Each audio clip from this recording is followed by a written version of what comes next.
Davlat xavfsizlik san'at akademiyasida bu yildan boshlab qabul parametrlarida o'zgarishlar bo'ldi. Bunda bo'y nisbati anchayin pastroqga vez yetmaydigan yoshlarimiz ham o'qishga topshirishlari mumkindir.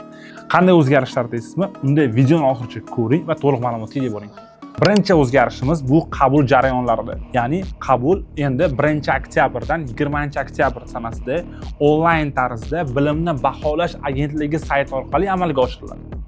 Ikkinchisi, bo'y nisbati.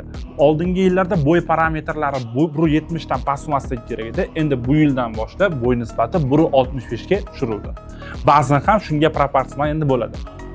Xo'p, uchinchisi, bunda ijtimoiy normativ imtihonlardan ozod qilinish. Ya'ni agar siz sport vazirlik tarkibiga kirgan yo'nalishlar bo'yicha kandidat sport yoki master sport bo'lsangiz, ya'ni hujjatingiz bo'lsa shu bo'yicha, siz jismoniy tarbiya normativ imtihonlaridan ozod qilinasiz. Keyingisi, qabul jarayonlari oldinga surilganining oqibatida psixologik test, jismoniy tarbiya imtihonlari yoki birinchi saralash imtihonlari ham muddatidan ancha oldin bo'ladigan bo'ldi. Ya'ni bu shunga ancha e'tiborli bo'lishingizni so'rab qolaman.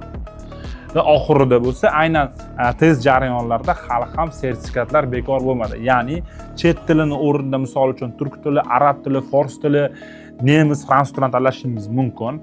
Bundan tashqari testlarda o'sha tarix yoki huquq fanlarini tanlov qilib sizga beriladi.